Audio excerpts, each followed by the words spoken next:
This lecture will be a simple introduction to HTML. We'll talk about what it is and take a look at some very simple syntax, which will include tags and attributes.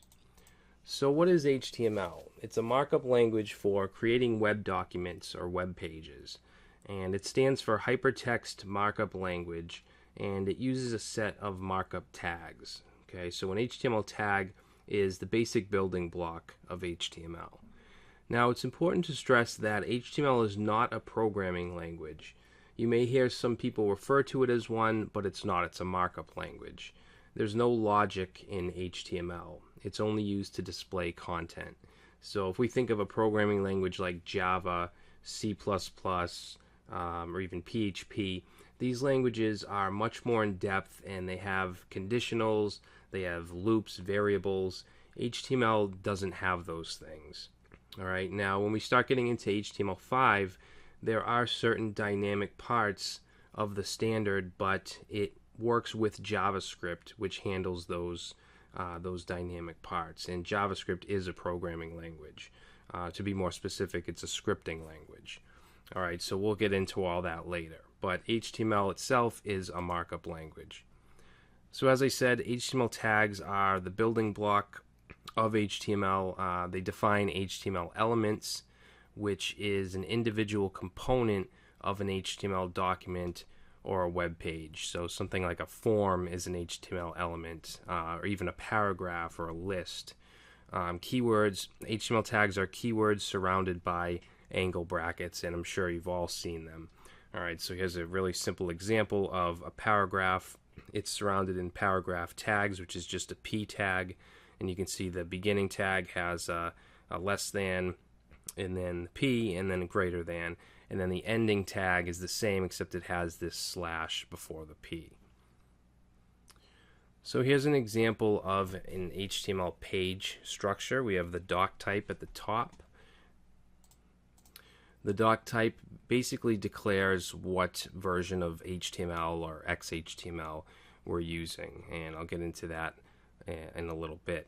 Then you can see we have our HTML tags, which wrap the entire document, and then we have two areas. We have a head area and a body area. So the head is where we can provide information about the document. So you can see in this case we have a title here that says my web page, but this is also where we can include links to CSS files or JavaScript files. This is where we can put metadata, keywords, descriptions, things like that. And this stuff won't show up in the actual web page. The title will show up in the tab. Okay, when we open a browser, we usually have a tab, and that'll show there, but anything else isn't going to show up unless you view the source code. All right, and then we have the body, which is, of course, where we put the visible page content. In this case, we just have a paragraph. All right, so this is a very simple web page, but it is, in fact, a full web page. So here's some common doc type declarations. Now the first one is what we'll be working with mostly. This is an HTML5 doc type. You can see we just have the word doc type and then HTML. If we wanted to use HTML4, we could use this doc type, which you can see is a little longer. That's because we need to specify the DTD, or document type definition. In this case, this is transitional, so we have to follow a certain set of rules. There's also strict, which we can make our rules a little more strict. And this has to do with things like self-closing tags, or certain attributes we can and can't use. And then we also have XHTML, which stands for Extensible Hypertext Markup Language, and this is part of the XML markup family. All right, so XHTML is much more strict than HTML5. All right, and you can also specify transitional or strict. So closing tags, not all tags have closing tags. So if we look at paragraph, that does. It has an open tag and a closing tag. Now some tags can close themselves, such as a line break. So in this example, you can see we just have one BR. We don't have the closing tag with the slash. Now you can use self-closing tags, such as this line break. You can see we have a slash here. This is needed for XHTML. So if you're if you're writing XHTML and you use the XHTML doc type, then you want to make sure that you have your slashes and your self-closing tags. Alright, so here's some common tags. Very basic. We have paragraph, headings, which we have H1 through H6, H1 being the biggest, H6 being the smallest heading.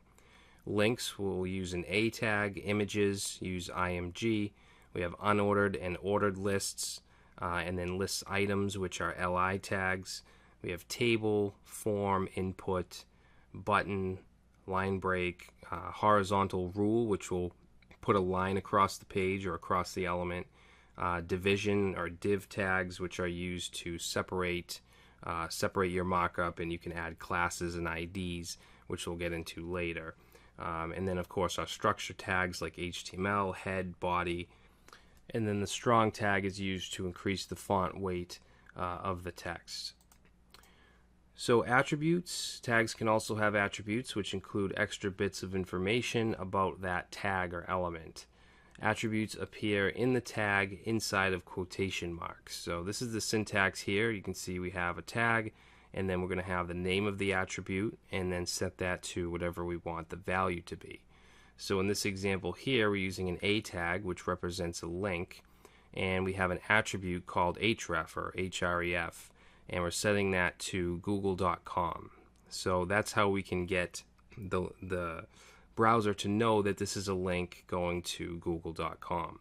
Now, attributes can use double quotes or single quotes, but usually you're going to use double quotes. That's what you'll see from the most part, but single quotes will also work. All right, and then here we just have an H1, and we're using the attribute ID, which is used to identify certain elements for CSS or for maybe for JavaScript or jQuery, whatever it may be. All right, and we're just setting that to my heading. All right, and we'll be looking at attributes throughout this section. Now we also have block level elements and inline elements. Okay, now block level, they always start on a new line and they take up the full available width. So here's some examples of block level elements. Excuse me, we have div, H1 through H6, paragraph tags, form tags. These are block level, meaning that if we put something inside, let's say an H1 tag, it's going to go across the whole page. All right, and whatever we put after that is going to go on the next line. And then we have inline level elements, which do not start on a new line, and they take only the width necessary for the element. So span, A tags, images, these will all stay on the same line. All right, so we can put two spans next to each other, and in the browser they'll display right next to each other on the same line. If they were divs or another block level element, they'd be on separate lines. So creating a web page, just a simple HTML web page, is very, very simple. We need to use a text editor or an IDE to create our HTML document. So you could use Notepad for Windows or TextMate for Mac, or something more advanced. There's NetBeans, there's Adobe Dreamweaver. There's all kinds of IDEs and complicated software you can use, but of course you can just use Notepad, which is you can't get much more simple than that. Okay, all you have to do is add in your elements and tags and attributes, all your HTML code, and then save the file with a .html extension. And then you can simply open it up in a browser such as IE or Google Chrome or Firefox, and there's no server needed. HTML is completely viewable right on a client. You don't need to have some kind of web server. Just simply open the file with a browser. Alright, so those are the very, very basics of HTML. In the next video, we're going to jump into our editor, and I'm going to give you some examples. We'll take a look at some of the syntax, and we'll go from there.